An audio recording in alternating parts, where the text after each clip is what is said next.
this game afloat. Let's go! Where it's sink or swim. You gotta catch that. Where the balls fly.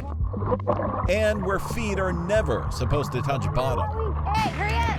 Remember what we talked about yesterday. The Fontana Steelers water polo team has had its medal testing year after year. We've had 7 straight championships. And for years, their road to winning Yeah, this is our pool. How does it look? has been roughly paved. It's not in the best condition. As you can see, the floor is tearing up here and there. Here, the filter and heater continually failed sinking practice for months. So it's pretty old. This 70-year-old pool isn't even regulation width, Have to be treading water all the time. Yeah, constantly treading. and it's not regulation And I depth. hit the floor all the time. I kick the floor. That means both in and out of the water. So you guys can't even train correctly when No. the pool's not deep enough. No? No athlete here can put their best foot forward. And this makes a big difference, huh? Yeah, it does. You know, we get blisters here all the time on our hands and our feet just because of this deck. And while their concrete deck crumbles, needing millions of dollars in repairs, it's also blistering to know that just 3 miles away, Grapeland Elementary is floating a brand new foundation, All the way back. shoveling in $9.5 million to trowel, move, and brush up floors for 8 new classrooms. Districts have more money than Yeah. Fontana does. Is that fair? It's not. It really isn't. Is it fair that other schools should have better facilities? No, and it's not. It does get a little disappointing at times for them, for sure. Why do you think that is? I don't know. Balls away.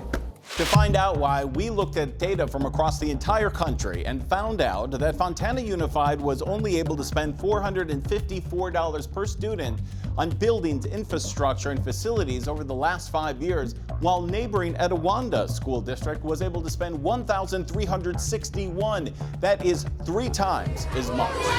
That directly correlates to community wealth. In Etiwanda, only 37% of students qualify for federally funded lunch. In Fontana, that number is much higher. Fully 84% of students in Fontana need that financial help. And it also correlates to race and ethnicity. In Etiwanda, about 54% of students are Black or Hispanic.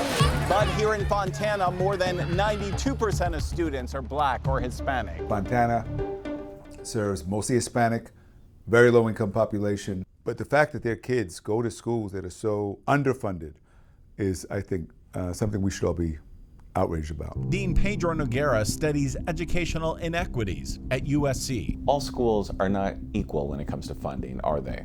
No, they're not equal at all. In fact, our analysis shows across California, as the percentage of students who are Black or Hispanic goes up, the amount of school funding from the state actually goes down dramatically, from $263 per student to just $81. That's 3 times less money. Is that why we're seeing the disparity when it comes to funding as well?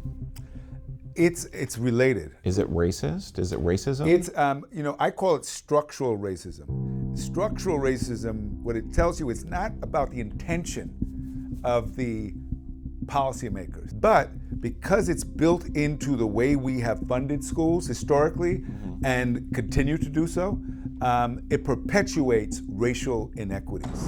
The inequities here in Fontana have persisted for nearly 100 years. This is original flooring since 1927. Students just started class again here with warped and nail-riddled floors, exposed cables, and broken fountains. There's a lot of work to be done. It's about $1 billion or $1 billion.